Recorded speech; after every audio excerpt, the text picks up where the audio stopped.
Chapter number 6 चल रहा था हम लोगों का, थर्ड लेक्चर है आज, alkyl halides and amines. Last class में हम जो है न्यूक्लियोफिलिक सब्स्टिट्यूशन रिएक्शन, उसकी डेफिनेशन और न्यूक्लियोफाइल्स के बारे में पढ़ रहे थे। उसी के आगे जो है कंटिन्यूएशन है। तो आज का लेक्चर शुरू करते हैं। बिस्मिल्लाहिर्रहमानिर्रहीम।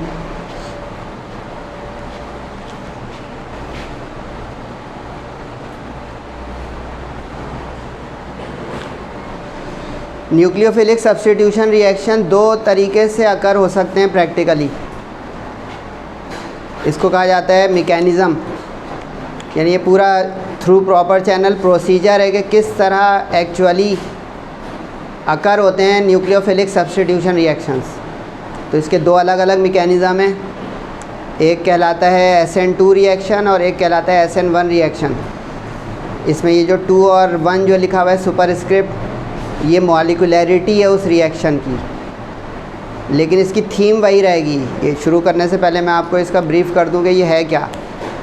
लास्ट क्लास आपको याद हो कि एक स्ट्रॉन्ग न्यूक्लियोफाइल अल्काइल हैलाइड में मौजूद हैलोजन यानी एक वीक न्यूक्लियोफाइल को डिस्प्लेस करे, सब्स्टिट्यूट करे, तो ये न्यूक्लियोफिलिक सब्स्टिट्यूशन रिएक्शन। अब होगा तो वही, क्योंकि ये इसी की दोनों मैकेनिज़्म है, चाहे SN2 हो चाहे SN1 हो। यानी थीम वही रहेगी कि एक न्यूक्लियोफाइल एक कमज़ोर न्यूक्लियोफाइल को रिप्लेस करेगा, डिस्प्लेस करेगा, सब्स्टिट्यूट करेगा उस सबस्ट्रेट में से। सबस्ट्रेट का मतलब यानी अल्काइल हैलाइड में से। लेकिन अब उसका अंदाज़ फ़र्क होगा, उसका अंदाज़ और तरीका फ़र्क होगा, होना वही है, यानी सब्स्टिट्यूशन। तो अब इसको जो है दिमाग में रखिएगा, तो ये कम वक्त में दो टॉपिक एक साथ कवर हो सकते हैं, यानी इसको रटने के अलावा समझना भी होगा। तो अब एक है SN2 रिएक्शन। SN2 रिएक्शन, अब ये जो 2 है ये मॉलिक्यूलैरिटी है। अगर आपको याद हो फर्स्ट ईयर केमिस्ट्री में एक चैप्टर होता था chemical kinetics, introduction to chemical kinetics, chapter number 9 first year. उसमें ऑर्डर ऑफ रिएक्शन एक टॉपिक होता था, first order reaction, second order reaction. अगर ये रिकॉल हो जाएगा तो बहुत आसानी हो सकती है इस टॉपिक में। अब ये 2 इसी बात का इंडिकेटर है कि बाई मॉलिक्यूलैरिटी, यानी उस रिएक्शन में 2 मॉलिक्यूल रेट डिटर्मिनिंग स्टेप में पार्टिसिपेट करेंगे, तो ये हो जाएगा SN2 रिएक्शन। इसका मतलब ये हुआ कि एक ही स्टेप होगा, मॉलिक्यूल 2 होंगे। एक ही स्टेप में 2 मॉलिक्यूल बैक वक्त काम कर रहे होंगे रिएक्शन के लिए। तो डेफिनेशन पहले देख लें। अब बाई मॉलिक्यूलर, बाई हो गया 2 वाला, 2। सिंगल स्टेप, जो एक स्टेप में अकम्प्लिश हो, कंप्लीट हो, इन विच 2 मॉलिक्यूल्स, इसी की वजह आ गई बाई मॉलिक्यूलर की, 2 molecules participate in the rate determining step is called SN2 reaction. ऐसा न्यूक्लियोफिलिक सब्स्टिट्यूशन रिएक्शन जिसमें 2 मॉलिक्यूल रेट डिटर्मिनिंग स्टेप में पार्टिसिपेट कर रहे हों, हिस्सा ले रहे हों, वो कहलाएगा बाई मॉलिक्यूलर या SN2 रिएक्शन। अब ये रेट डिटर्मिनिंग स्टेप क्या है?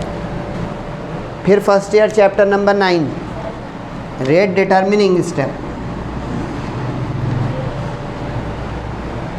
अगर आप लोगों को याद आ जाए कि रिएक्शंस जो हैं वो 3 तरह के होते हैं, fast reactions, slow reactions, moderate reactions. फिर अगर ये टॉपिक याद आ जाए, रेट ऑफ रिएक्शन उसी चैप्टर के शुरू में था, रेट ऑफ रिएक्शन। तो उसमें एक बात थी कि it is impossible to determine the rate of fast reaction. Fast reaction इतने इंस्टेंटेनियस होते हैं, इतने रैपिड होते हैं कि उसका रेट ऑफ रिएक्शन मेजर करना प्रैक्टिकली इम्पॉसिबल होता है। वेरी डिफ़िकल्ट नहीं, इम्पॉसिबल। जबकि इसी के कंट्रास्ट में slow reactions, their rate of reaction can easily be determined experimentally. तो अब रेट डिटरमिनिंग स्टेप वो हुआ जो आहिस्ता हो, उस पेस पे चल रहा हो जिसके अंदर स्टडी की जा सके कि क्या मॉलिक्यूल किस तरह कन्वर्ट कर रहे हैं प्रोडक्ट में। तो रेट डिटर्मिनिंग हो गया स्लो स्टेप, क्योंकि only slow steps can have their rate determined. अब इसकी तफसील है यानी मैकेनिज़्म।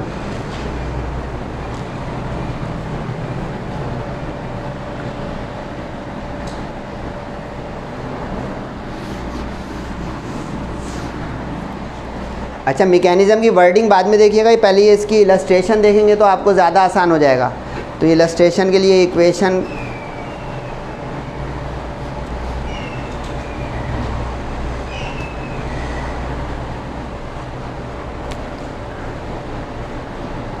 इस पे गौर करें।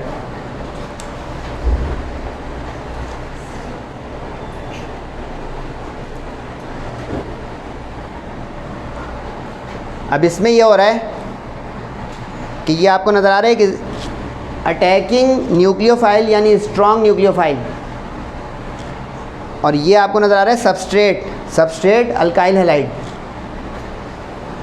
Transition state.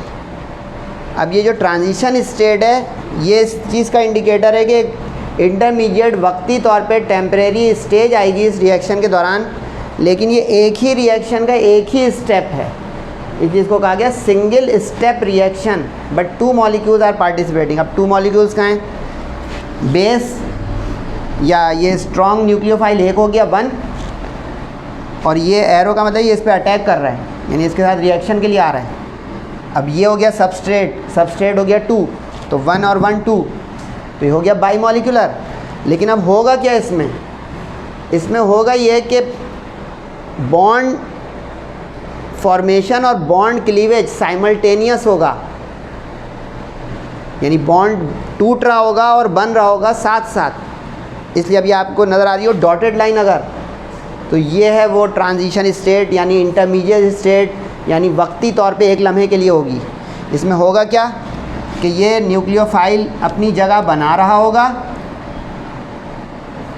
और ये हैलोजन ग्रुप अपनी जगह छोड़ रहा होगा, क्योंकि एक वक्त में 2 न्यूक्लियोफाइल एक ही के साथ अटैच नहीं हो सकते, या तो तुम रहोगे या मैं रहूँगा। ये समझने का है जो कल मैंने कहा था कि एक स्ट्रॉन्ग न्यूक्लियोफाइल आएगा तो दूसरे को हटाएगा, दोनों वहाँ नहीं बैठ जाएंगे, ये समझने का है। अब यहाँ पे OH अपना बॉन्ड बनाना शुरू कर रहा है और ब्रोमीन वाला यानी हैलोजन ग्रुप सबस्ट्रेट का जो काउंटर पार्ट था वो अपना बॉन्ड तोड़वा रहा है। नतीजा क्या हुआ? वक्ती तौर पे ऐसा लगा कि दोनों पार्शियली बॉन्डेड हैं। ये लम्हा होगा, ये मैंने इतना समझा दिया, लम्हा होगा, सिर्फ इस तरह आना और जाना। इसकी एक मिसाल देता हूँ, शायद आपको समझ में आ जाए तो बहुत अच्छा हो जाएगा ये टॉपिक, क्योंकि केमिकल रिएक्शन हम माइक्रोस्कोपिक व्यू में इतना नहीं जानते कि बर्तन में हो क्या रहा है। अगर आप लोगों ने कभी एथलेटिक्स में, ओलंपिक्स में रिले रेस देखे हो जिसमें 4x100 मीटर का और 4x400 मीटर के 4 पार्टिसिपेंट्स होते हैं, तो उसको अगर आप विजुअलाइज़ करें, नहीं है तो जाके सर्च करें, तो उसमें जो पहला पार्टिसिपेंट दौड़ना शुरू करता है उसके हाथ में एक पैग होता है, एक पीस होता है। जब वो पहुंचने लगता है अपने 100 मीटर मार्क के एंड पे या 400 मीटर के मार्क के एंड में, तो अगला जो उसका जो एक पार्टिसिपेंट उसके पार्टी का होता है, उसकी टीम का, वो अपना हाथ पीछे करके दौड़ना शुरू करता है। सर ये केमिस्ट्री आप पढ़ा रहे हैं या ओलंपिक का जो मंजर दिखा रहे हैं? ये समझने का है, टाइम ज़ाया कर रहा हूँ मैं आपका, या पढ़ा रहा हूँ आप समझें। वो पीछे हाथ करके दौड़ना शुरू करता है। अब वो लम्हा आपको समझना है कि वो पिछला जो दौड़ते हुए उसके करीब पहुंच गया, वो उसको वो पकड़ा रहा है और वो छोड़ रहा है, टच एंड गो। अगर तो वो पैक गिर गया तो डिस्क्वालीफाई या टाइम किल, अगली पार्टियां निकल जाएंगी आगे अगली टीमें। और एक लम्हे के लिए दोनों के हाथ में था, क्योंकि कैच करके नहीं करेगा, ये रनिंग मूवमेंट है कि उसने अपने हाथ को पीछे किया कि वो पकड़े और पिछले ने छोड़ दिया जब देखा कि अगले ने पकड़ लिया है। अब ये अगर समझ में आया कि ये एक लम्हा था, तो ये वो एक लम्हा है कि किस तरह बॉन्ड फॉर्मेशन और बॉन्ड क्लीवेज साइमल्टेनियस। और दोनों ही दौड़ते भी रहेंगे, यानी रिएक्शन प्रोसीड भी करता रहेगा। ये नहीं कि वो रुक जाए कि भाई सही से पकड़ा दूँ कहीं गिर ना जाए, ये डर और कॉन्शियसनेस, नो। तो ये इसमें भी रिएक्शन में ये होगा कि एक बॉन्ड बना रहा होगा, दूसरा तोड़ देगा, लम्हे का काम होगा। अब ये जो पार्शियल चार्ज वार्ज है, ये कल बता चुका हूँ, लास्ट लेक्चर में बता चुका हूँ कि ये पोलर है, इसलिए ये रिएक्शंस हैं। अब देखें इसमें पोलैरिटी में देखें ये दोनों पे माइनस आ गया, इसीलिए देखें अब वो जगह छोड़ देगा और ये जगह बना लेगा। ये वो सबस्ट्रेट का कार्बन था जिसकी वजह से ये हुआ कि एक को उसने छोड़ा, एक को पकड़ा। नतीजा अब देखें ये OH का पक्का बॉन्ड बन गया जो बन रहा था, और ब्रोमीन का यानी कि लिविंग ग्रुप का बॉन्ड टूट गया जो टूट रहा था।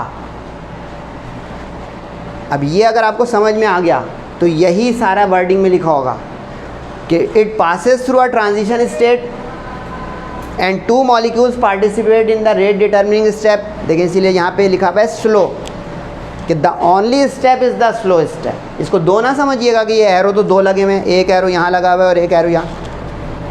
वो एक ही रिएक्शन के मंजरनामे का मंजर है कि ट्रांजिशन से गुज़रते हुए एक ही स्टेप में हो गया ये, क्योंकि वो लम्हा जो बताया है वो बहुत ही कलील होगा, बहुत ही शॉर्ट स्पैन का होगा।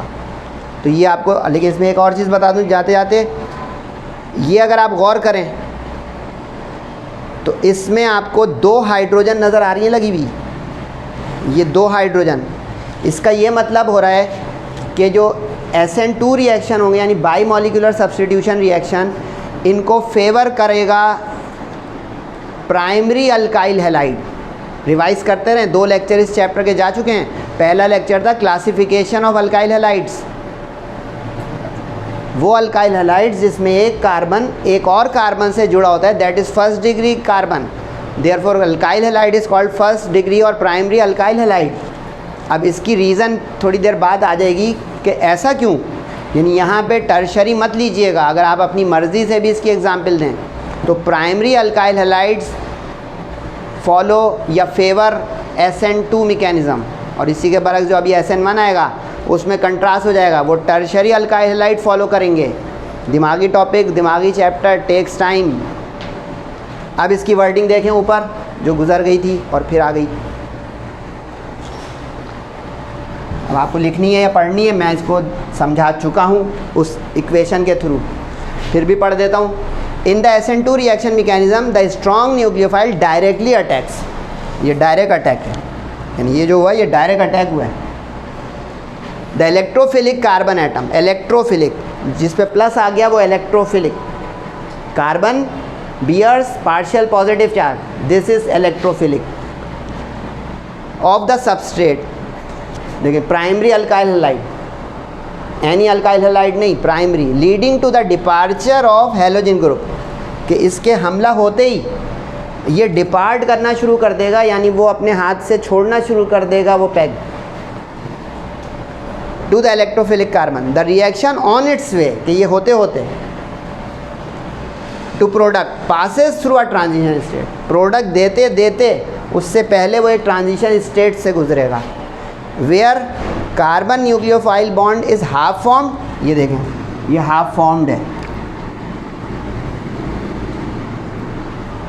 And carbon halogen bond is half broken, ये ब्रोकन है, यानी ये बन रहा है वो टूट रहा है, ये वो थाम रहा है वो छोड़ रहा है। ये समझने गए, रटा तो आपका कमाल है भाई, केमिस्ट्री है, सेकेंड ईयर की ट्रिकी है, समझेंगे तो फ़ायदे में रहेंगे। साइमल्टेनियस, देखा साइमल्टेनियस हो गया, इसलिए ये 1 stage reaction, single step reaction है। The nucleophile attacks from the back side of the substrate, ये समझने का है, ये केमिस्ट्री ऑफ लाइफ है। अगर मैं ये समझाऊं कि मेरे हाथ में कोई चीज़ है यहाँ पे और इसके ऊपर चार्ज है minus,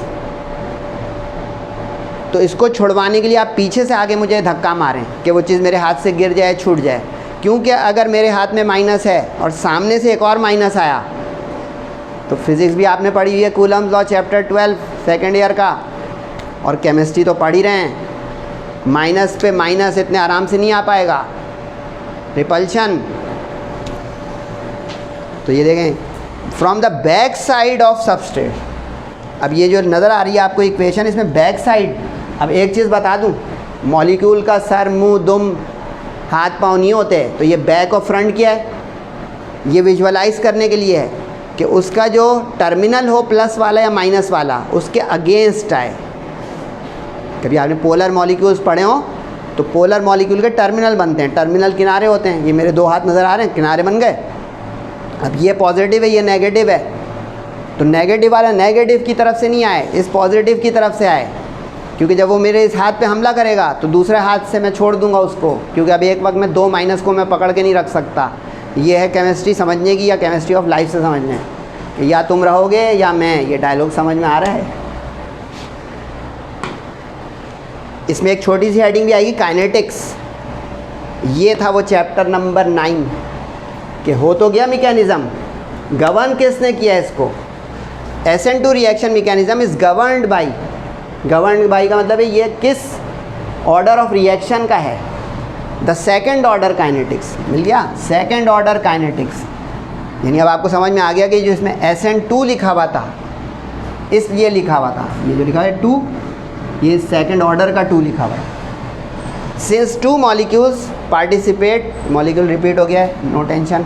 since 2 molecules participate in the rate determining that is slow step the only step, और overall rate of reaction depends upon the concentration of both, क्योंकि अगर दोनों हिस्सा लेंगे तो दोनों पर दारोमदार होगा, और दोनों पर दारोमदार मतलब सबस्ट्रेट यानी अल्काइल हैलाइड, जो कि जर्नली फर्स्ट डिग्री होगा, प्राइमरी, और अटैकिंग न्यूक्लियोफाइल स्ट्रॉन्ग। अच्छा, न्यूक्लियोफाइल जो कल लिस्ट बताई थी आपको लास्ट लेक्चर में, उसमें से कोई सा भी ले सकते हैं। आसानी के लिए अभी OH लिया था, OH ले लें, CN ले लें, NH2 ले लें।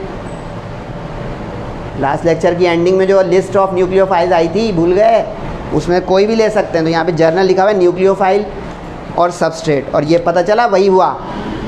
यहाँ पे ये M और ये N, अगर 1 और 1 है तो 1 + 1 2 हो गई, यानी इसकी ऑर्डर ऑफ रिएक्शन 2 हो गया। कुछ याद आ रहा है, फर्स्ट ईयर भी चल रही है, तो ये माजी भूला ना करें पढ़ाई का, ख़ास करके, क्योंकि देखें घूम के आता है माजी पढ़ाई का, वापस आ गया। तो ऑर्डर ऑफ रिएक्शन या काइनेटिक्स 1 + 1 2, यानी second order kinetics, second order reaction. अब अगर ये समझ में आया तो SN1 आसान हो सकता है, क्योंकि यही काम होगा अंदाज बदल के। अच्छा, रीज़न एज अ होल मैं आपको कवर करा दूँ, इसलिए अभी रीज़न पे रुक नहीं रहा हूँ।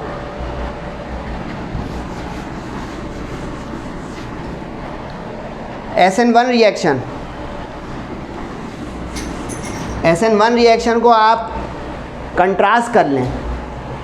कंट्रास्ट ये कर लें कि उसमें एक ही स्टेप में 2 काम हुए, इसमें 2 स्टेप में 2 काम होंगे। अब 2 काम क्या, अगर पिछला आपको याद रह गया इतनी देर में, अपने कॉपी रजिस्टर्स पे देखें। अगर नोट कर रहे हैं आप लेक्चर, सिर्फ देखे जा रहे हैं, देखने से फिल्म चल जाती है भाई, लेक्चर नहीं।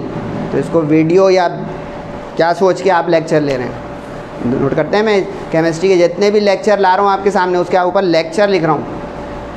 लेक्चर सुनने से नहीं होता, थोड़ा लिख भी लें, बाकी मर्ज़ी आपकी। अब SN1 रिएक्शन में ये होगा कि एक वक्त में एक मॉलिक्यूल होगा, तो इसका 2 वक्त में 2 होंगे। अब अगर 2 वक्त में 2 होंगे तो एक वक्त में क्या वो करेगा पहला, और दूसरे वक्त में क्या करेगा वो दूसरा। काम वही होगा, क्या, न्यूक्लियोफाइल जो मौजूद है अल्काइल हैलाइड में उसको हटाने का काम, यानी सब्स्टिट्यूशन, और न्यूक्लियोफाइल को उसकी प्लेसमेंट में, उसकी जगह पर रिप्लेसमेंट लाने का, सब्स्टिट्यूशन करके आने का काम। अब वही चीज़ होगी 2 हिस्सों में, यानी 2 स्टेप में।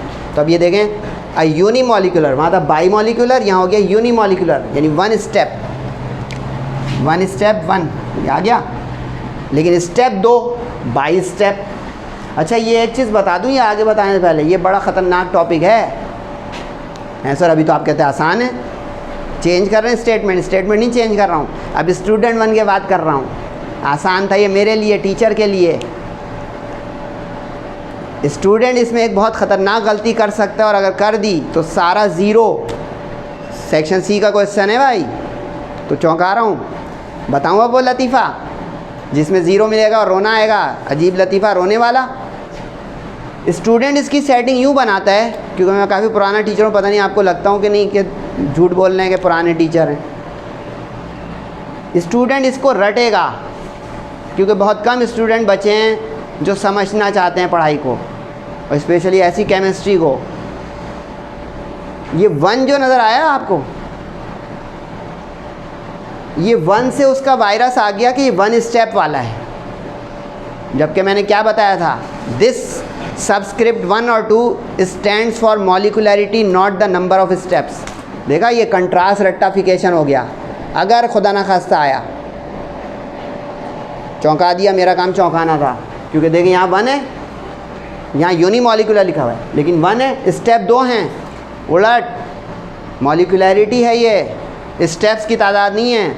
अगर खुदा से ये है, सारा काम ख़राब हो जाएगा कि आपके दिमाग में ये कह दिया शैतान ने कि ये 1 का मतलब 1 स्टेप वाला, जो सारा बनी बनाई इमारत एक झटके से गिर गई। तो ये मेरा काम था बताना, चौंकाना, समझाना कि बारीकियाँ होती हैं पढ़ाई में, अगर रटने के साथ समझ लें तो फ़ायदा होता है। अब इसका भी पहले इक्वेशन जैसी चीज़ देखिएगा, फिर इंग्लिश देखिएगा। अच्छा, इसमें स्टेप 1, ठीक है, स्टेप 1। अब इंग्लिश नहीं दिखाऊंगा, अब ये आपका स्टेप 1 दिखाऊंगा। अब स्टेप 1 पे गौर करें। इसमें टर्शरी अल्काइल हैलाइड, ये नज़र आ रहा है डॉटेड लाइन, चटक रहा है, पटक रहा है, इसका बॉन्ड टूट रहा है, टूट गया, टूट गया। पीछे देखें, कोई न्यूक्लियोफाइल नहीं है, कोई अटैकिंग चीज़ नहीं है, नज़र आ रहा है, पूरा पूरा ये अल्काइल हैलाइड है। नज़र गौर से देख लें, are are are, CH3 CH3 CH3 C, यानी हो गया टर्शरी। टर्शरी के आगे ब्रोमीन लगा हुआ है, यानी कोई इसमें अटैकिंग तो चीज़ ही नहीं है। तो ये रप्चर हुआ खाली इस पहले स्टेप में, रप्चर होके ये देखें एक आपका आयन बना है, आयन बन गया, यानी कि वो डिकम्पोज होकर आयनाइज होकर प्लस माइनस में टूट गया। अब ये जो हुआ, इसके लिए आपको मदद लेनी पड़ेगी किसी चीज़ की, क्योंकि आयनाइजेशन सिर्फ बोलने से गए भाई टूट जाओ, ऐसे नहीं होती। आयनाइजेशन के लिए आपको थोड़ा गुंडागर्दी या धमकी आमेज़ या कोई प्रेशर लाना पड़ता है, यानी हीट करो या कोई ऐसा सब्सटेंस वहाँ पे लाओ जो उसमें फूड डलवाए, बॉन्ड को रप्चर करवाने में, क्लीवेज में मदद दे। तो यहाँ पे आप पोलर सॉल्वेंट ये करवाएगा। पोलर सॉल्वेंट यानी ऐसा सॉल्वेंट जो इस पोलर कार्बन को फेवर दे दे और कहे कि हटो। तो अब ये नतीजा क्या होगा, ये बनेगा। इसका हाईलाइट कीजिएगा, ये खुद एक टॉपिक है, डिफाइन कार्बोकैटायन। ये खुद एक टॉपिक होगा, नीचे इसकी हेडिंग आएगी, डिफाइन कार्बोकैटायन, कि कार्बोकैटायन जो है क्या होता है बताएं। लेकिन अभी इसमें मैं बात नहीं करूँगा। बात हो रही थी क्या कि स्टेप 1 होगा जिसमें सबस्ट्रेट यानी टर्शरी अल्काइल हैलाइड। फिर बता दूं, ये टर्शरी से कीजिएगा, ये प्राइमरी से मत कीजिएगा। SN2 वाला जो है प्राइमरी से कीजिएगा, टर्शरी से मत कीजिएगा। अब आप में से अच्छे स्टूडेंट मुझे नज़र आ रहे हैं बहुत सारे, सर सेकेंडरी का क्या करें? एक्सीलेंट, रोक के रखिएगा इस सवाल को। तो पहले स्टेप में, और ionization is a reversible process, तो नज़र आ रहा होगा डबल एरो है। Ionization is a reversible process, नज़र आ रहा होगा इसमें डबल एरो लगा हुआ है, क्योंकि आयोनाइजेशन रिवर्ट होती है। टरब्यूटाइल ब्रोमाइड, इसका कॉमन नेम लिख दिया है। कार्बोकैटायन क्या होता है, इंतज़ार कीजिए थोड़ा। अब सेकंड स्टेप की पहले इक्वेशन देख लें कि अब ये जो कार्बोकैटायन बनेगा इस पे न्यूक्लियोफाइल आ जाएगा, इस पे न्यूक्लियोफाइल आ जाएगा, यानी उसके साथ अटैक करके अपना बॉन्ड बना लेगा। अब सेकंड स्टेप की पहले सिर्फ इक्वेशन देखें, ये देखिए। अब ये कार्बोकैटायन बना, इसके ऊपर ये देखें, ये एरो का मतलब है ये इसके ऊपर आ रहा है, ये देखें। अब इसमें 2 दफ़ा क्यों लगा हुआ है सर एरो? एक दफ़ा यूँ लगा हुआ है और एक दफ़ा यूँ, यानी यहाँ पे आइदर साइड कहीं से भी आ सकता है, मुंह पे से भी आ सकता है, पीठ पे से भी आ सकता है। समझदार लोग यहाँ पे समझ रहे हैं क्यों। SN2 जो होता है इसके साथ मिक्स नहीं करें, इसको समझें। SN2 में मेरे हाथ में माइनस था, याद है? उस हाथ में होते ही होते हमला हुआ था मेरे पास, याद है? तो अब मुंह पे से आएगा तो मुंह की खाएगा, क्योंकि माइनस के ऊपर मुंह माइनस नहीं आना चाहिए, तो वहाँ पे लिखा था फ्रॉम द बैक। याद आया? अब यहाँ पे दो तरफ से क्यों आ सकता है, इधर से बैक से या फ्रंट से? क्योंकि अब ये आयन है, कार्बोकैट आयन है। आयन स्टेबल होता है और ससेप्टेबल होता है to attack for reaction. Ion होता है अनस्टेबल, फ़ौरन चाहता है किसी से जोड़ा बना ले, अपने आप को स्टेबलाइज करे, वरना गया। आयन शॉर्ट लिव चीज़ है, अगर उसको पना नहीं दी किसी ने मर जाएगा। केमिस्ट्री बता रहा हूँ अपने अंदाज से। तो जैसे ही आयन बना, अब न्यूक्लियोफाइल कहीं से भी आ सकता है। यानी यूँ समझे कि कोई बेआसरा सड़क पे किनारे पे बैठा हुआ है, तो कोई भी उसको अपना ले या उठा के ले जाए, समझे इस जुमले को। लेकिन कोई किसी के साथ बैठा हुआ है तो हमले वाला ज़रा मोहतात होगा कि पीछे से आके गन रखूं या आगे से। हैं सर गन? तो ये जो है, अब इसकी वर्डिंग देख लें आप। अब वर्डिंग देख लें ऊपर स्टेप 1 की और स्टेप 2 की। इन द फर्स्ट स्टेप हुआ क्या?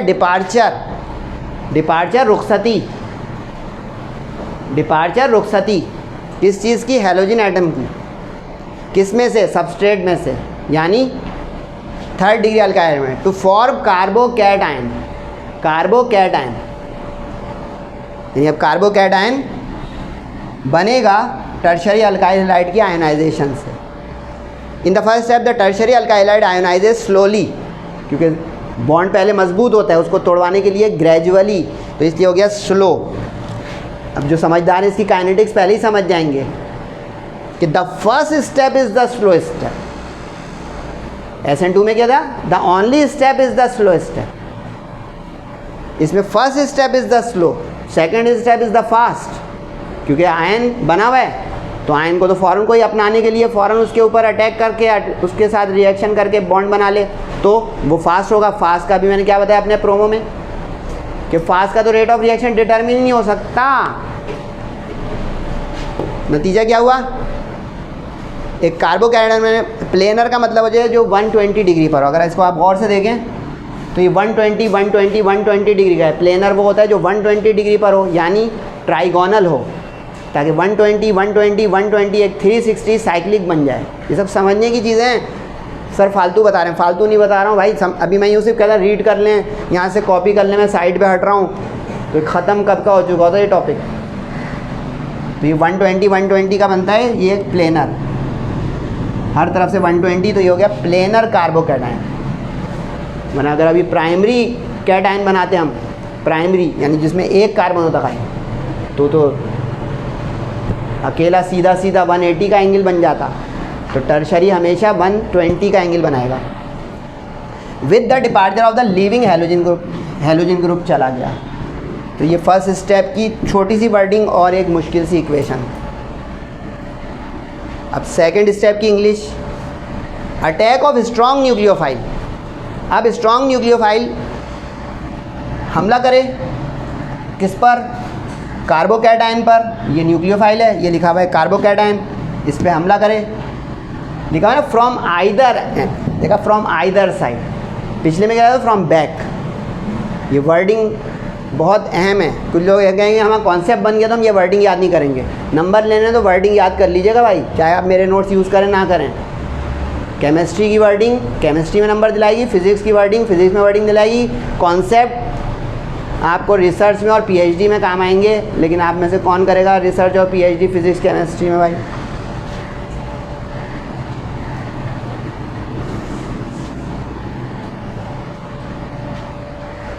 काइनेटिक्स देख लें।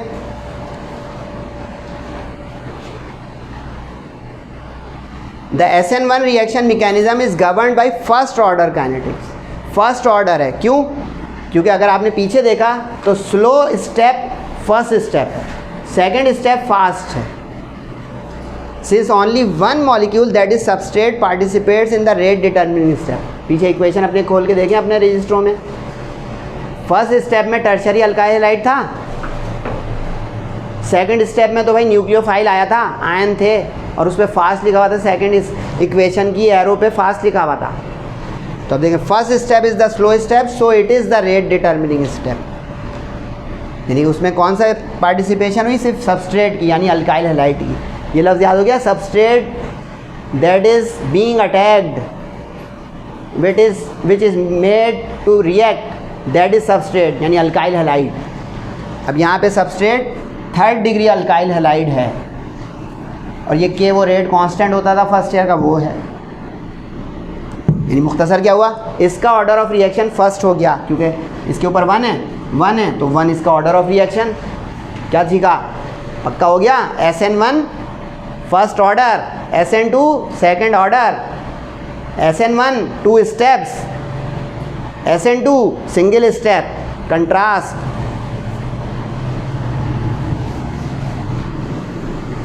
अच्छा, अब इसको आगे बढ़ाने से पहले क्योंकि टॉपिक ही बदल जाएगा, कार्बोकैटायन आ जाएगा। जिनके दिमाग में ये है कि प्राइमरी और टर्शरी अल्काइल हैलाइड क्यों लिया सर ने, मुख्तसर बताओ, वरना रीज़न ऑर्गेनाइज अंदाज में लिखी हुई है। फरमाइश आप करेंगे तो हम रीज़न का भी एक लेक्चर लगा देंगे पूरा के भाई चैप्टर नंबर 5, 6, 7 में 3 का एक साथ रीज़न्स। पीछे मैं ऐसे बीच बीच में बताता था, अभी जो है मैं इस लेक्चर में पूरा SN1 SN2 के साथ E1 E2 भी पढ़ाना चाह रहा हूँ, इसलिए इस पेज पे चल रहा हूँ। अब ये जो मैंने बोला कि SN2 जो है वो प्राइमरी अल्काइल हैलाइड के साथ फेवर करे और SN3 जो है SN1 जो है वो टर्शरी के साथ करे। इसके पीछे कहानी क्या है, इसके कहानी बहुत सीधी सी है अगर आप समझें। अभी गौर कीजिएगा कि मैंने टर्शरी अल्काइल हैलाइड लिया किस में, SN1 में, सही है। अब अगर गौर करें आप तो टर्शरी अल्काइल हैलाइड वो है जो हर तरफ से क्राउडी है। इधर उसने CH3 को थामा हुआ है, इधर उसने CH3 को थामा हुआ है, इधर उसने CH3 को थामा हुआ है। यानी उसको इतने प्रोटोकॉल और इतना जो है सराउंडिंग से जो है वो डिफेंस मिल रहा है, शील्ड मिल रही है। समझ में आया? इसको कहा जाता है केमिस्ट्री के ज़माने में स्टेरिक इफेक्ट और inductive effect. ESTERIC, steric effect और इंडक्टिव इफेक्ट। ये क्या होता है कि अगर मैं इतने मजमे के अंदर खड़ा हूँ तो मुझे हिट करना मुश्किल है। सर हिट करना, न्यूक्लियोफाइल अटैक के लिए रास्ता बनाएगा किधर से, हर तरफ से तो उसको इतनी शील्ड मिली है, CH3 CH3 CH3। तो नतीजा क्या होगा, पहले इसके अंदर फूट डलवा दो, जिन्होंने इसको घेरा हुआ है ना उसमें फूट डलवा दो, या इनके अपने गार्ड्स के अंदर ही जो है कोई जो है इधर उधर की बात कर लो। तो क्या हुआ, देखो हमने आयनाइजेशन करा ली, पोलर सॉल्वेंट के साथ उसी के अंदर बॉन्ड को तोड़वा दिया, क्योंकि जब वो बॉन्ड टूट कर आयन बन गया अब एक्सपोज हो गया। जबकि इसके बरक्स देखें आप प्राइमरी अल्काइल हैलाइड को, प्राइमरी अल्काइल हैलाइड के करीब क्राउडी एटमॉस्फेयर यानी इतने सारे अल्काइल रेडिकल, मिथाइल इथाइल का रश ही नहीं है। तो क्या हुआ, न्यूक्लियोफाइल हमला करके उसमें फूट डलवा सकता है। कुछ गेम समझ में आई? ये वो इफ़ेक्ट था केमिस्ट्री का जिसको स्टेरिक इफ़ेक्ट और इंडक्टिव इफ़ेक्ट कहते हैं। इसने मजबूर किया 2 स्टेप करवाने में या 1 स्टेप करवाने में, यानी जो रश है ना, रश उसकी वजह से हुआ। तो ये रीज़न है भी, लेकिन इसको अगर आप देखना चाहें देख लें, आ गई किसी ने रोक दिए रीज़न। कार्बोकैटायन, अच्छा ये एक अनएक्सपेक्टेड क्वेश्चन है, सिर्फ वो लोग करें जो A1 के शौकीन हैं। सभी हैं, सब कर लें, क्योंकि कार्बोकैटायन जो SN1 SN2 के साथ लिखना नहीं होगा, टॉपिक ख़त्म। अगर इम्तिहान में सवाल आ गया discuss the mechanism of SN1 SN2 reactions, तो जो पीछे इतना इतना लगा वो चलेगा। यानी SN2 का पूरा मैकेनिज्म, काइनेटिक्स इक्वेशन है, SN1 का दोनों इक्वेशन, दोनों हेडिंग हैं, दोनों स्टेप 1 2 और काइनेटिक्स। ये हो गई SN1 SN2 की एक्सप्लेनेशन कंप्लीट। ये एक अलग अनएक्सपेक्टेड साइड लाइन क्वेश्चन है, अगर पूछ ले सेक्शन बी में, नहीं तो MCQs इसमें आती रहती हैं। कार्बोकैटायन, कार्बो, इससे ये पता चला कि कार्बन का कोई आयन है।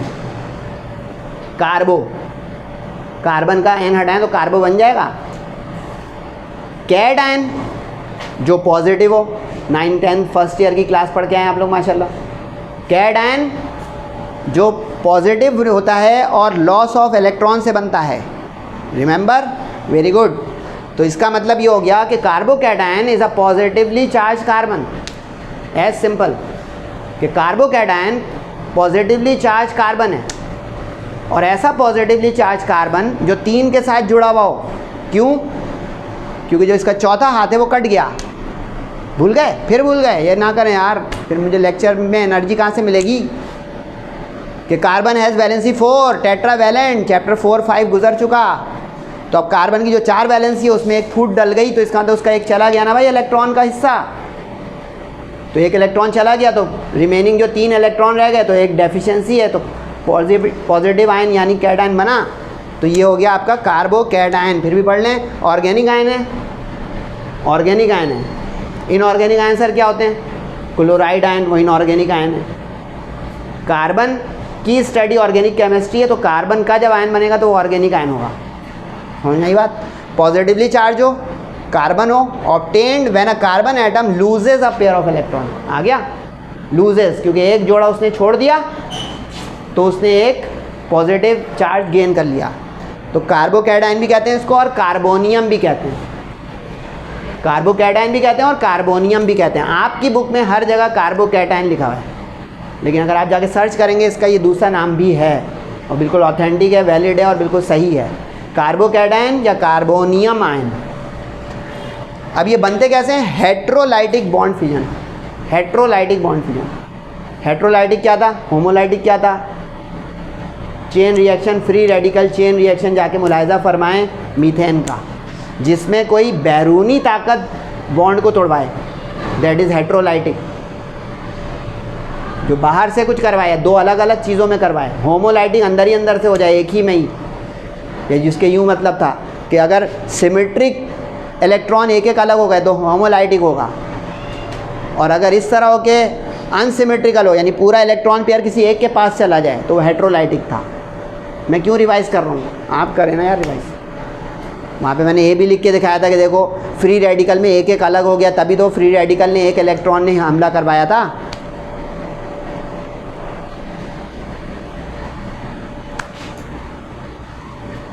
अब कितनी तरह के कार्बोकैटायन बन सकते हैं देख लें भाई।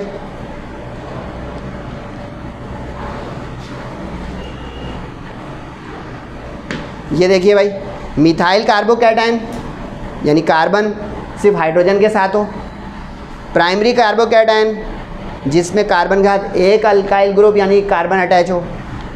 सेकेंडरी जिसमें 2 और जिसमें 3। अब ये इसकी क्लासिफिकेशन है कि कितने तरह के कार्बोकैटायन यानी पॉजिटिवली चार्ज कार्बन हो सकते हैं। सिंपलेस्ट मिथाइल कार्बोकैटायन यानी कार्बन जो मीथेन का है उसमें कि एक हाइड्रोजन चली जाए। याद है मीथेन क्या थी? CH4। CH4 का एक H चला गया, जब चला गया तो अपने साथ इलेक्ट्रॉन भी ले गया। ये कुछ लोगों को समझ ही नहीं आ रही कहानी क्या है। और भाई CH4 ये मैंने किसी दिन आप लोगों को बताया था कि ये लाइन लगती है 2 इलेक्ट्रॉनों के नुक्तों से लगती है यूँ करके, याद आ रहा है? तो जब यहाँ से ये चला गया तो इलेक्ट्रॉन पेयर चला गया ना, तो ये देखिए इसका हाथ पूरा अगर चला गया तो ये पूरा इलेक्ट्रॉन पेयर चला गया, तो ये प्लस। अब समझ में आ गई है हेट्रोलाइटिक क्यों है? पूरा इलेक्ट्रॉन पेयर ले गया। अगर एक इसके अंदर ही रह जाता और एक चला जाता तो वो होमोलाइटिक होता। Free radical chain reaction chlorination methane में जाके देखिएगा। तो ये मीथेन से हो गया। ये कोई प्राइमरी अल्काइल हैलाइड लेके आप लोग चेक कर लें, ये कोई सेकेंडरी अल्काइल हैलाइड लेके चेक कर लें, और ये टर्शरी वाला तो अभी के अभी देख लें। पेज पलटे हैं, SN1 में देख लें, मिल जाएगा आपको कि कार्बोकैटायन SN1 में ही तो बना है, अभी तो बना है। हाजिर लोग चाहिए यार, बोर हो रहे हैं, जाएं फिर।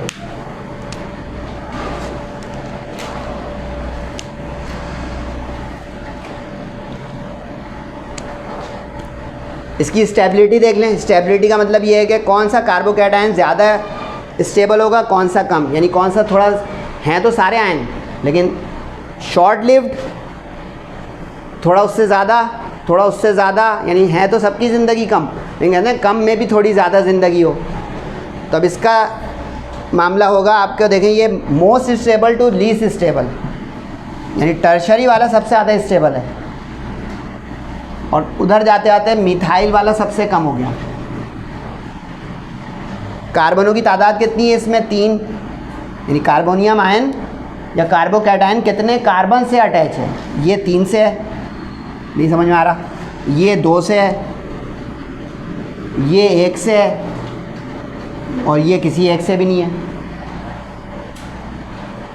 तो 3 2 1 0 number of carbon atom attach to carbocation.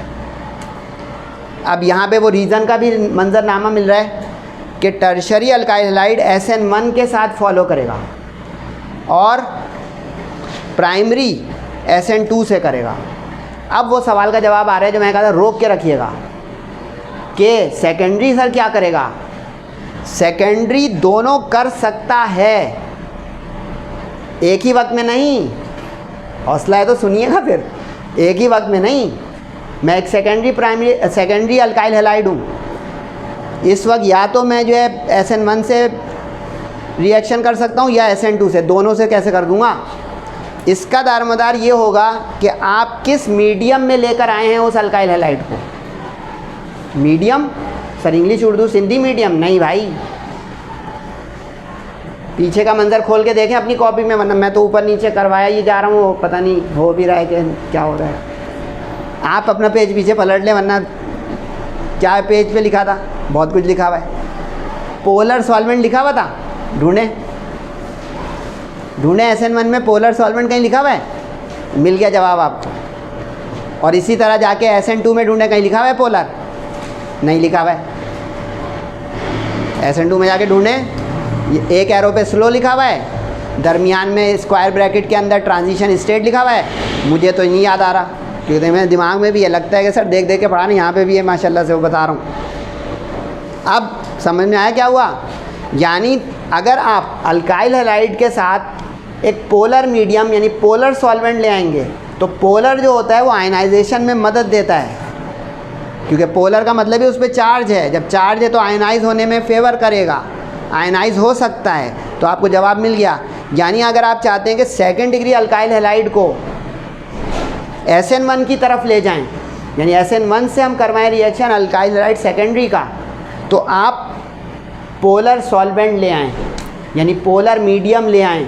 जिस बर्तन में आप ये सेकेंडरी अल्काइल हैलाइड डालें, वहाँ एक पोलर मीडियम पोलर सॉल्वेंट के कतरे डाल दें, तो वो आयनाइजेशन की तरफ चला जाएगा। यानी 2 स्टेप में आयोनाइज होते हुए सबस्ट्रेट अगले स्टेप में न्यूक्लियोफाइल को कैप्चर करते हुए बना देगा फाइनल प्रोडक्ट। लेकिन अगर आप नॉन पोलर मीडियम लेंगे, नॉन पोलर सॉल्वेंट के साथ काम करेंगे सेकेंड डिग्री अल्काइल हैलाइड पर, तो आयोनाइज को फेवर नहीं करेगा। आयोनाइज नहीं होगा तो अल्टीमेटली वो उसी स्टेप में किसी न्यूक्लियोफाइल से अटैक करके फाइनल प्रोडक्ट ट्रांजिशन स्टेट से होता हुआ दे देगा, यानी बाई मॉलिक्यूलर की तरफ चला जाएगा। अब आपको समझ में आ गया कि जब रेगुलर क्वेश्चन एग्ज़ाम में आए तो ख़तरों के खिलाड़ी नहीं बनिएगा। टर्शरी से सीधा सीधा SN1 कीजिएगा और प्राइमरी से सीधा सीधा SN2 कीजिएगा। सर ख़तरों के खिलाड़ी से क्या मुराद कि मैं सेकेंडरी से कर दूंगा दोनों, बिस्मिल्लाह। लेकिन ये ख़तरा है, क्योंकि देखें मैंने इलस्ट्रेशन सारी SN1 SN2 की टर्शरी और प्राइमरी से रिस्पेक्टिवली दी। अगर आप अच्छे बच्चे मेहनती हैं, ट्राई करें और हमें सेंड कर दें कि सर ये हमने किया है। किससे? सेकेंडरी अल्काइल हैलाइड को। सर सेंड कैसे करें, ये कभी सोचेंगे। तो ये था SN1 SN2 रिएक्शन और मैकेनिज्म और पूरा तफसील। हौसला कायम है। एलिमिनेशन रिएक्शन भी हैं, ये आ गया एलिमिनेशन रिएक्शन। अच्छा, इसमें मैं एक चीज़ बोलना चाह रहा हूँ, मुमकिन है आप लोगों को अच्छा ना लग रहा हो कि सर बार बार जो है माजी दिलाते हैं याद। Chapter number 5 do you remember, उसके भी इतने सारे लेक्चर गए हैं, कोई तो देख ले मेरा लेक्चर। चैप्टर नंबर 5 आगे बताऊं, अल्कीन्स आगे बताऊं, केमिकल प्रॉपर्टीज़ और रिएक्टिविटी ऑफ अल्कीन्स आगे बताऊं, यानी क्लिक कर करके अपने फोल्डर खोलते हैं दिमाग के या कॉपी रजिस्टर के। प्रिपरेशन मेथड या reaction method alcoholic potash KOH strong base, अगर याद आ गया। ये रिवीजन है, सीरियसली रिवीजन है, 15 मिनट की गेम है। अगर आपको मेरा रेफरेंस याद आ गया और मिल गया कहीं रजिस्टर कॉपी में, हार्ड कॉपी नहीं तो सॉफ्ट कॉपी, नहीं तो कोई वीडियो कॉपी, क्या फिर बताऊं? Dehydrohalogenation of alkyl halide with strong base like KOH arrow पे अल्कोहलिक या 60 डिग्री सेंटीग्रेड, याद आ रहा है? अल्काइल हैलाइड क्या है? चैप्टर का नाम, उसके रिएक्शन वहाँ पे हमने अल्कीन के तौर पे किया उसको। अब हम उसका मैकेनिज़्म यानी बैकग्राउंड सीन देखेंगे कि हकीकतन वो कैसे डबल बॉन्ड पाई बॉन्ड बन जाता है कार्बनों के दरमियान में जब ये रिएक्शन होते हैं, जिसको डीहाइड्रो हैलोजिनेशन कहते हैं। और आपको उस सवाल का जवाब भी मिलेगा जो उस लेक्चर में मैंने एक दफ़ा एक जुमला बोल दिया था कि एलिमिनेशन रिएक्शन होता है ये बीटा एलिमिनेशन। इसका जवाब मिलने जा रहा है, अगर संभाल लें कि एलिमिनेशन रिएक्शन आपकी बुक में इसका नाम है, आपकी बुक में इसका नाम, नई बुक में एलिमिनेशन रिएक्शन है। मैंने ब्रैकेट में इसको वजाहत के लिए लिखा बीटा एलिमिनेशन एज वेल। अब ये अल्फ़ा बीटा क्या है, तफसील है, देख लें। अगर मैंने कहा 10 से 15 मिनट लगेगा, अगर तेज़ से चला गया, वरना ये भी आधे घंटे तक जा सकता है। अगर मैं कहूँ कि नहीं बिल्कुल नया है, बिल्कुल नए सिरे से 0 मीटर में आपको इसको फ्रॉम स्क्रैच बताऊँ, तो पहले इसको वर्डिंग पढ़ें, क्योंकि वर्डिंग में आपको माजी मिलेगा। जब किसी अल्काइल हैलाइड को, सर उर्दू में लिखा हुआ है, मैं कहूँगा इंग्लिश में लिखा हुआ है, when an alkyl halide containing beta hydrogen market, क्योंकि इसकी तफसील मैं नीचे बताऊंगा कि बीटा हाइड्रोजन होती क्या है, reacts with hot concentrated alcoholic solution of strong base. Base तो हमने सुना बचपन से कि KOH बेस है, पोटेशियम हाइड्रोक्साइड जिसमें OH आ जाए, NaOH बेस है स्ट्रॉन्ग बेस, लिथियम हाइड्रोक्साइड सबसे ज़्यादा स्ट्रॉन्ग बेस है LiOH। लेकिन ये क्या लिख दिया, अल्कोहलिक सॉल्यूशन, ये क्या लिख दिया, अल्कोहलिक। तो सुन लें भाई, अगर आपके पास मालूमात नहीं है या है तो रिवाइज कर लीजिएगा। एक्वियस बेस और अल्कोहलिक बेस, इन दोनों में क्या फ़र्क है? अल्कोहलिक बेस और एक्वियस बेस में ये फ़र्क है कि उनकी बेस फ़र्क है। केमिस्ट्री की शायरी है, थोड़ा बर्दाश्त कीजिएगा। अल्कोहलिक बेस और एक्वियस बेस में फ़र्क ये है, ये पहला मिसरा है कि इन दोनों की बेस फ़र्क है। नहीं समझे? चलें वक्त ज़ाया नहीं करता हूँ, ना सस्पेंस क्रिएट ना सरप्राइज़। भाई कोई सॉल्यूशन बनेगा, कोई शरबत वरबत बनाएंगे तो पानी में बना रहे हैं कि दूध में बना रहे हैं कि शहद में बना रहे हैं?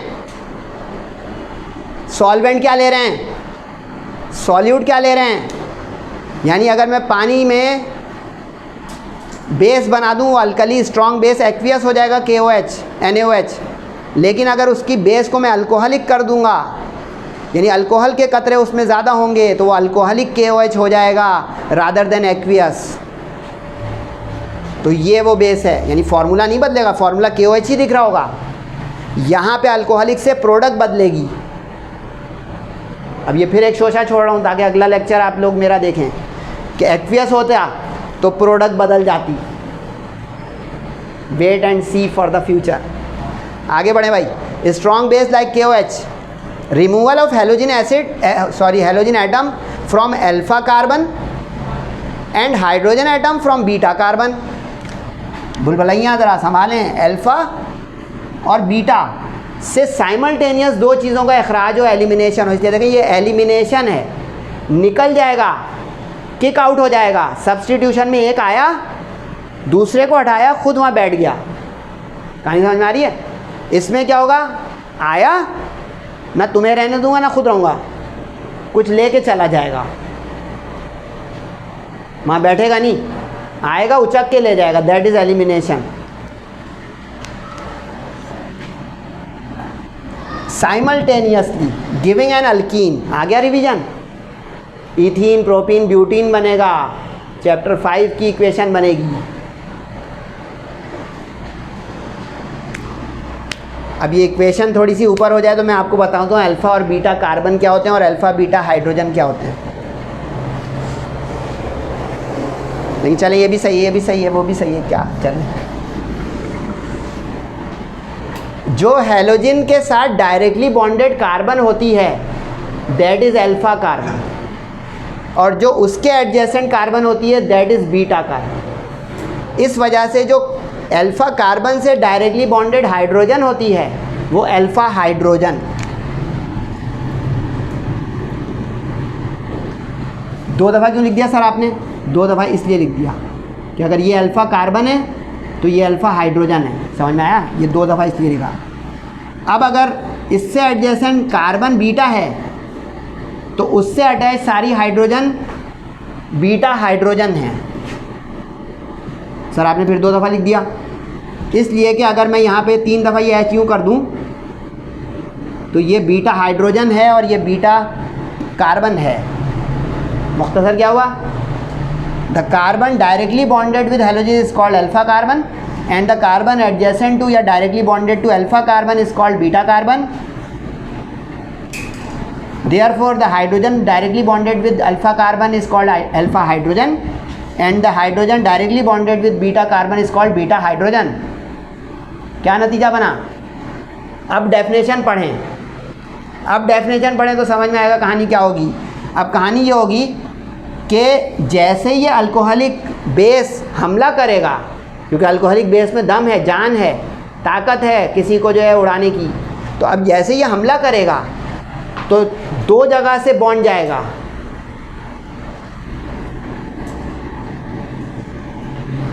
अभी आपको नजर आओ 2 एरो क्यों आ गए? एक चीज़ अल्फा कार्बन में से चली जाएगी और एक चीज़ बीटा कार्बन में से चली जाएगी। अब अल्फा कार्बन के साथ तो हैलोजन है बेचारा, गया। अब जैसे इस कार्बन का ये वैलेंसी पार्ट डिस्टर्ब होगा, डिस्टॉर्ट होगा, एडजेसेंट कार्बन अपने मॉलिक्यूल की सलामती के लिए कुछ छोड़ेगा, वरना जा रहा है पूरा कुछ। अब इस चक्कर में ये वाला कार्बन अपनी एक हाइड्रोजन छोड़ देगा। अब समझ में आया बीटा हाइड्रोजन क्यों लिखा हुआ था? क्योंकि बीटा हाइड्रोजन जब एक जाएगी तो एक वैलेंसी इस कार्बन की जाएगी, एक इसकी, तो दरमियान में इन दोनों के मल्टीपल बॉन्ड, यानी अल्फ़ा और बीटा कार्बन के दरमियान में एक मल्टीपल बॉन्ड यानी डबल बॉन्ड आ जाएगा। अब काइंडली ये रटिएगा नहीं, क्योंकि ये सवाल तो सीधा है रिवीजन का। अगर प्रोपीन बनाने को आ जाए अल्कोहलिक पोटाश से, ब्यूटीन बनाने आ जाए अल्कोहलिक पोटाश से, रटने वाले फंस जाएंगे। आपको ये पकड़ना है कि अल्फ़ा बीटा कार्बन कहाँ है, हमेशा डबल बॉन्ड उस जगह पर आएगा। क्योंकि अभी यहाँ पे मैं कार्बन 3 कर दूँ, अभी मैं यहाँ पे कार्बन 3 कर दूँ, यानी कि मैं एन प्रोपाइल हैलाइड ले लूँ, तो क्या होगा? डबल बॉन्ड पहले ही दूसरे के बीच में आएगा, क्योंकि वो डेफिनेशन है कि pi bond that is double bond is form between alpha and beta carbon. उसके पीछे वाले तीसरे या चौथे में नहीं बन सकता, क्योंकि हमला जब हमेशा इस हैलोजन के ऊपर आएगा तो लाजमी हुआ कि हैलोजन वाली कार्बन हिलेगी, उसके हिलने से बराबर में जो होगा वो हिलेगा जो उसको पकड़ के बैठा हुआ था। इससे मुझे केमिस्ट्री है कि मैं यहाँ पे 2 दोस्तों के साथ बैठा हूँ, मैं हिला तो दूसरा कहेगा क्यों हिल रहे हो, वो भी हिल जाएगा। यानी ये बॉन्ड की कहानी बता रहा हूँ, जिस तरह डिस्टॉर्शन और जो है रप्चर होता है वो किस तरह होता है कि एक ज़लज़ला की दरार पड़ती है तो अगले में भी डालती है, तो ये वही बॉन्ड रप्चर है, दरार पड़ रही है तो ये टूटा तो दूसरे की हाइड्रोजन टूटी। कुछ नहीं समझ में आया तो नीचे ही आपको अल्फ़ा बीटा का नज़र आ जाएगा मंजर इस वाली इक्वेशन में। तो इस वाली इक्वेशन को देख लें तसल्ली से, जो ऊपर आपको नहीं समझ में आया वो अब आना चाहिए इंशाल्लाह कि क्या हुआ। ये देख लें, हैलोजन के साथ डायरेक्टली बॉन्डेड अल्फ़ा, उससे एडजेसेंट बीटा, तो नतीजा ये अल्फ़ा ये बीटा। अब ज़्यादा अच्छा समझ में आ गया। अब जैसे ही इस अल्कोहलिक पोटाश का जो है हमला हो, ये देखें क्या हुआ। जैसे यहाँ पे ये OH आना चाहेगा तो ये X को हटाना चाहेगा। अब आप लोग समझ रहे हैं तो सब्स्टिट्यूशन हो गई? नो, सब्स्टिट्यूशन नहीं होगी। यहाँ से ये बॉन्ड टूट जाएगा, नतीजा ये होगा कि इस कार्बन की एक वैलेंसी जाने की वजह से इसकी एक हाइड्रोजन जाएगी। अब गौर करें, एक इसकी वैलेंसी गई एक इसकी, तो यहाँ पे डबल बॉन्ड आ जाएगा। आ गया? और हुआ क्या, इस H ने इस OH को ले लिया वाटर बनाने के लिए, डिहाइड्रो, और K ने X को यानी हैलोजन को ले लिया, डी हेलो। कुछ याद आते हैं, सुने हुए अल्फाज लग रहे हैं, डिहाइड्रो हैलोजिनेशन। यानी अब मैं यहाँ पे पक्की वाली वही वाली एग्जाम्पल आपको दिखा दूँ। Bromine, do you remember KBr, ये तो है ही मशहूर, याद आ गया। बिल्कुल वही चीज़ें बनी जो वहाँ बनी, लेकिन यहाँ पे नया क्या था, अल्फ़ा बीटा कार्बन होती क्या है, वहाँ हमने इस पर बहस नहीं की थी इतनी लंबी। फिर दूसरे नंबर पे बीटा हाइड्रोजन क्या होती है, उस पर बहस नहीं की थी वहाँ। इसको बीटा एलिमिनेशन क्यों बोला, क्योंकि बीटा हाइड्रोजन के एलिमिनेशन की वजह से पाई बॉन्ड बना है, क्योंकि पहले हैलोजन हिला है, उसके बदले में, उसके नतीजे में, उसके आफ्टर शॉक में हाइड्रोजन हिली है, इसलिए डबल बॉन्ड बनने की वजह ये हैलोजन नहीं हुआ, हाइड्रोजन हुई, इसलिए इसका नाम बीटा हैलोजन, बीटा एलिमिनेशन होगा, क्योंकि दो चीज़ें इसमें एलिमिनेट हो गई। गौर कर रही है डबल किस तरह मैं बॉन्ड को तोड़ के दिखा रहा हूँ, ये एलिमिनेशन होती है, ये एलिमिनेशन होती है, सब्स्टिट्यूशन नहीं हुई। यानी कुछ समझे, नहीं समझे अभी भी, यानी के ने हमला किया, यानी अल्कोहलिक पोटाश के पॉजिटिव इलेक्ट्रोफिलिक पार्ट ने हमला किया और उसके न्यूक्लियोफिलिक पार्ट को हिला दिया वहाँ से, और इसका जो न्यूक्लियोफिलिक पार्ट है माइनस वाला, उसके साथ उस H का चला गया मामला। क्यों, क्योंकि H पॉजिटिव नेचर की हो जाएगी, क्योंकि जब कार्बन से जुड़ी है तो कार्बन के साथ पॉजिटिव नेचर की, देखा इस प्लस वाले के साथ चला गया, यानी दोनों को लेके चला गया वो, कि ना खुद रहूँगा ना तुम्हें रहने दूँगा, क्योंकि रह जाता का मतलब पोटेशियम इस जगह पे कहीं नज़र आ रहा होता, नज़र आ रहा है नहीं, इसी तरह OH इसके अंदर कहीं नज़र आ रहा होता, नज़र आ रहा है नहीं, तो ये हो गया एलिमिनेशन, क्या एलिमिनेट हो गया, plus plus elimination, elimination, removal, removal.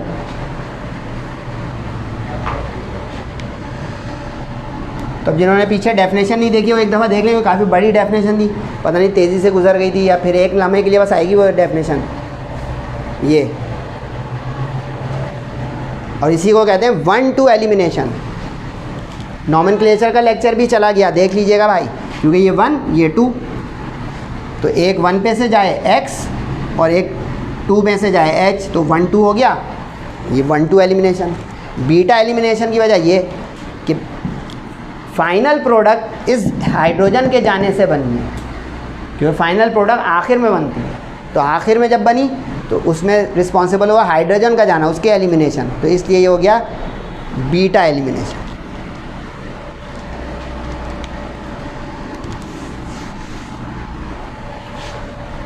अब E2 E1 का मंजर देखना है तो देख लें, वरना टाइम दी एंड हो गया है, क्योंकि इसके भी दो मैकेनिज्म होंगे, E2 और E1, E2 और E1।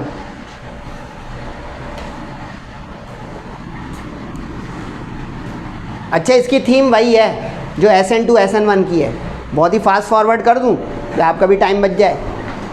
जो SN2 कर रहा है वही E2 करेगा, जो SN1 कर रहा है वही E1 करेगा, उसमें सब्स्टिट्यूशन कराएगा, इसमें एलिमिनेशन कराएगा, सही यहाँ तक। उसमें एक न्यूक्लियोफाइल आकर न्यूक्लियोफिलिक सब्स्टिट्यूटेड प्रोडक्ट बनाएगा, इसमें अल्कीन प्रोडक्ट बनाएगा, उसमें SN2 प्राइमरी अल्काइल से रिएक्शन में आएगा, यहाँ पे E2 वही करेगा, यानी सामने सामने रख दें तो E2 अगर प्राइमरी अल्काइलाइड से रिएक्शन तो SN2 प्राइमरी से, इसी तरह E1 अगर टर्शरी अल्काइलाइड से तो SN1 टर्शरी अल्काइलाइड से। सिर्फ उसमें SN2 सिंगल स्टेप ट्रांजिशन से गुजरता हुआ रिएक्शन, यहाँ पे E2 सिंगल स्टेप ट्रांजिशन से गुजरता हुआ, वहाँ पे SN1 2 step reaction without transition state ionization से होता हुआ, यहाँ पे वही चीज़ E1 आयोनाइजेशन से होता हुआ विदाउट ट्रांजिशन स्टेट से गुजरते हुए। समझ में आया? नहीं समझ में आया तो देख लेते हैं, 5 मिनट में बस आपको दूंगा कि या तो देख लें या समझ लें या छाप लें या रुक रुक के देख लीजिएगा अगर वीडियो है तो, लेकिन जहाँ जहाँ रोकूंगा वहाँ वहाँ रुक के देख लीजिएगा। तो पहले ये E2 को भाई यहाँ तक कर दें कि जितनी उसकी डिस्क्रिप्शन नज़र आ जाए बच्चों को, ये आ गई भाई पूरी। देखिए वहाँ पे बाईमॉलिक्यूलर था, यहाँ पे भी है, वहाँ सब्स्टिट्यूशन लिखा हुआ था न्यूक्लियोफिलिक, यहाँ एलिमिनेशन, वहाँ पे भी लिखा था सेकंड ऑर्डर काइनेटिक्स, यहाँ पे भी देखें 1 से 2 शिकार हैं। लेकिन एक चीज़ बता दूँ, तेज़ काम तो कर रहा हूँ लेकिन जान नहीं छोड़ा रहा हूँ। E1 E2 आएगा तो SN1 SN2 नहीं आएगा, SN1 SN2 आएगा तो E1 E2 नहीं आएगा, और ज़रूरी नहीं है कि दोनों आएँ, E1 अकेला भी आ सकता है, SN2 अकेला भी आ सकता है। तो हर अंदाज से इस क्वेश्चन को प्रिपेयर कीजिएगा। लेकिन दोनों आते हैं आमतौर पे जब सी सेक्शन में देना हो टीचर को। सी सेक्शन में देगा तो E1 E2 एक साथ लिखा होगा, explain the mechanism of E1 and E2 reaction, या लिखा होगा explain the mechanism of SN1 and SN2 reaction, section C की वर्डिंग। बी में अमूमन आता नहीं है ये सवाल। तो अगर आप लोग तैयारी की तरफ जाएंगे तो कोशिश कीजिएगा दोनों कीजिए, ताकि एक सेफ जोन में हम चले जाएँ। सेक्शन सी 8 मार्क्स का सवाल।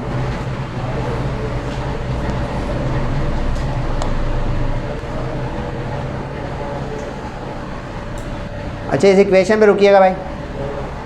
ये देखें एक स्ट्रॉन्ग बेस आ रहा है, और गौर करें किस चीज़ पे आ रहा है, CH3 CH2Br, यानी प्राइमरी अल्काइल हैलाइड। सर आपने इतने स्टाइल से क्यों लिख दिया इसको?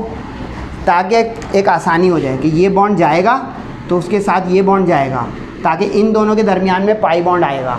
ये जाएगा आएगा, समझ में आएगा? नहीं समझाता हूँ।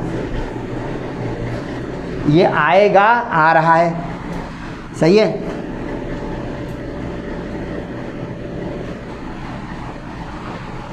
अब समझ में नहीं आया तो फिर कभी नहीं समझ में आएगा, क्योंकि देखिए ये OH इस H को पकड़ने आ रहा है कि मेरे साथ चलो। यानी एलिमिनेशन की कहानी वो है कि अगर आपने कभी चील का हमला देखा हो कि चील वहाँ पे बैठेगी नहीं, आएगी और उचक के ले जाएगी, दैट इज़ एलिमिनेशन। ये पॉइंट समझ में आया? सब्स्टिट्यूशन क्या है कि कोई आए और वहाँ पे अपनी जगह बना के बैठ जाए, जाए नहीं लेके कुछ। इसमें देखिए ये हो रहा है कि ये स्ट्रॉन्ग बेस आया और H वाले पार्ट को ले जाने के लिए देखें पर तौल रहा है कि मैं HOH को लेके चला जाऊँगा, यानी वाटर को एलिमिनेट करूँगा, डिहाइड्रो।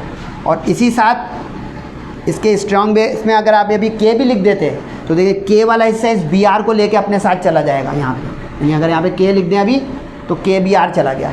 देखा आपने हुआ क्या कि जैसे ये बॉन्ड रप्चर हुआ, ये हुआ, दरमियान में पाई बॉन्ड आ गया। कहानी क्लियर हुई? नहीं हुई अभी भी? तो फिर कब होगी भाई? ये अल्फ़ा, ये बीटा। तो देखें बीटा की हाइड्रोजन गई और अल्फ़ा का हेलोजन गया, तो डिहाइड्रो हेलोजिनेशन हो गया। और देखिए इसमें ट्रांजिशन स्टेट से होते हुए गए।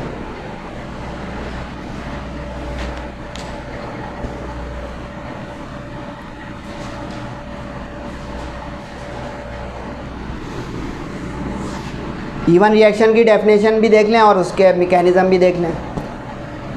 लग रहा होगा ये तेज़ जा रहे हैं, हम ना लिख पा रहे हैं ना कुछ, लेकिन 1 मिनट का पॉज बहुत है अगर आप इसको देखेंगे तो। Unimolecular, 1 for molecularity. अच्छा एक चीज़ और मुझे दिमाग में आ गई, देख लें भाई। E1 E2 का 1 2 सबस्क्रिप्ट में नीचे की तरफ लिखा हुआ है और SN1 SN2 का सुपर स्क्रिप्ट में ऊपर पावर की तरफ लिखा हुआ है। और ये टीचर टू टीचर वेरी भी करता है, ये भी अंदर की बात बता दूँ। पिछली बुक में भी ये टॉपिक था, कभी SN1 में 1 2 नीचे भी लिखा हुआ बोर्ड के पेपर में है, तो मिस प्रिंटिंग नहीं समझिएगा। क्वेश्चन पेपर में अगर वो SN1 SN2 में नीचे लिख दे 1 2 तो आप उसको फॉलो कीजिएगा, ताकि पता चले टीचर को कि स्टूडेंट क्वेश्चन को फॉलो करता है, क्वेश्चन पेपर को, मिस प्रिंटिंग नहीं। इसी तरह कभी E1 E2 में पावर हुई तो नहीं है, लेकिन अगर कर दे तो मिस प्रिंटिंग नहीं है, वो लिखने का एक तरीका हो जाएगा, क्योंकि यहाँ पे 1 2 मॉलिक्यूलरिटी है, चाहे सबस्क्रिप्ट में नीचे की तरफ लिख दो चाहे ऊपर। इसकी इक्वेशन देख लें और छुट्टी मनाएं। ये भी देखें 2 स्टेप है, first step second step. First step में देखें यहाँ पे आयनाइजेशन होगी और सेकंड स्टेप में वो स्ट्रॉन्ग बेस आकर डबल बॉन्ड बना देगा। अब देखिए यहाँ पे मैंने आप लोगों के लिए अच्छा एक काम किया हुआ है, देख रहे हैं 1 2 3 4 कार्बन वाला आ गया। अब ये 4 कार्बन वाला देखें प्रोपीन बना देगा, क्योंकि टर्शरी है, टर्शरी में तो कार्बन ज़्यादा होने चाहिए ना, भूल गए क्या? टर्शरी क्या था ये कि एक कार्बन 1 2 3 से अटैच हो, तो ये 3rd डिग्री यानी टर्शरी है। अब ये अल्फ़ा है और ये बीटा है, नीचे साइड पे लिखा हुआ है अल्फ़ा बीटा। अब इसमें से अच्छा ये एक इंटरेस्टिंग बात है, अगर अब ये भी बीटा कार्बन है, ये भी बीटा कार्बन है, ये भी बीटा कार्बन है, क्योंकि क्या बताई थी डेफिनेशन बीटा कार्बन की? Carbon directly bonded with alpha carbon is beta carbon. तो अब जो समझदार हो गएगा ये तो तीनों बीटा होनी चाहिए। एक्सीलेंट, बिल्कुल सही। ये भी बीटा कार्बन है, ये भी बीटा कार्बन है, ये भी बीटा कार्बन है।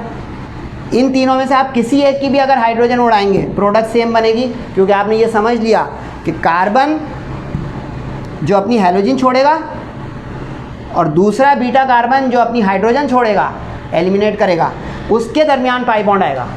यानी काइंडली रटिएगा नहीं, अगर मैं इस वाले की एक हाइड्रोजन कम करता हूँ तो ये डबल बॉन्ड यहाँ पे उस तरफ आना चाहिए सेकंड स्टेप में। अगर मैं इस वाले को मूड बनाता हूँ कि इसकी एक हाइड्रोजन कम करूँ तो ये डबल बॉन्ड यहाँ पे आना चाहिए, क्योंकि between alpha and beta carbon always double bond pi bond is form for the elimination. इस तरह आप इसके प्रोपीन, ब्यूटीन, हेक्सीन सब बना सकते हो।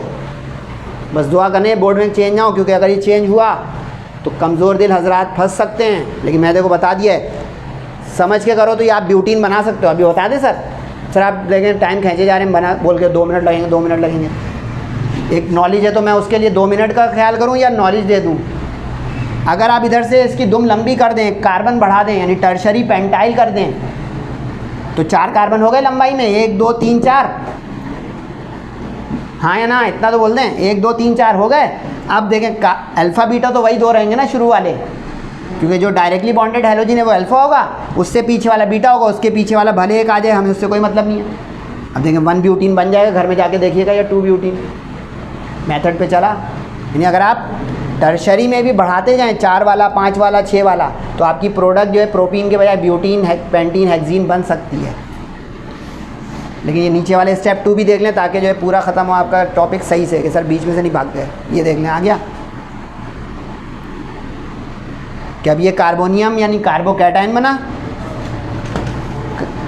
नज़र आ रहा है। अब ये अपनी एक हाइड्रोजन छोड़ दे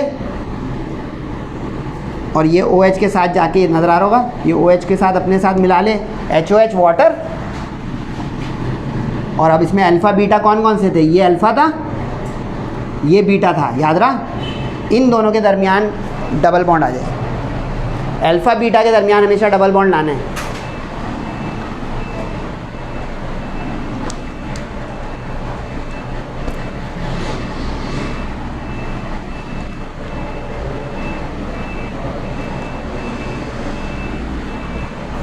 और इसको आप यूँ भी बना सकते हैं, ज़्यादा परेशान है तो यूँ बनाएं,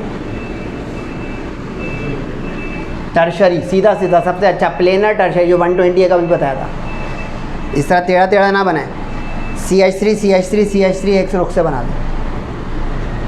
लेकिन इसमें कंफर्टेबल है, नो टेंशन। लेकिन ये आयन है, देख लें, कार्बोकैटायन, इसके ऊपर ये बेस आ गया तो अब यहाँ पे डबल बॉन्ड आ गई। समझ में आ रहा है? ये देखें, ये 1 2 3 CH3, फिर ये 1 2 3 CH3 हो गए थे, 1 2, एक में से एक हाइड्रोजन चली गई, ये वाली चली गई, तो अब ये CH2 बचा, ये रहा CH2, डबल बॉन्ड ये रहा, सिंपल। इसको ये नहीं देखेंगे ये इधर है कि इधर है, अल्फ़ा बीटा के दरमियान डबल बॉन्ड है बस। ये देखें अल्फ़ा बीटा के दरमियान डबल बॉन्ड है, क्योंकि अल्फ़ा के साथ जुड़ी हुई सारी जो है कार्बन बीटा ही रहेगी ना। यानी ये भी बीटा है, ये भी बीटा है, समझ में आया किसी को? ये भी बीटा है। जिस भी जगह पे बीटा होगा वहाँ पे अल्फ़ा बीटा के दरमियान डबल बॉन्ड पाई बॉन्ड आ जाएगा। सही है, थोड़ा ट्रिकी है टॉपिक, लेकिन कोशिश कीजिएगा, वरना मैं इसका रीकैप अगले लेक्चर के शुरू में थोड़ा सा फिर दे दूँगा। सही है, इसको ज़रूर जो है देखिएगा, बताइएगा, फीडबैक दीजिएगा। सेहत और ज़िंदगी रही तो इंशाल्लाह बहुत जल्द आपसे नेक्स्ट लेक्चर वीडियो में मुलाकात होगी। तब तक अपना और सबका बहुत ख्याल रखिएगा। तब तक के लिए अस्सलामु अलैकुम वरहमतुल्लाहि वबरकातुहू।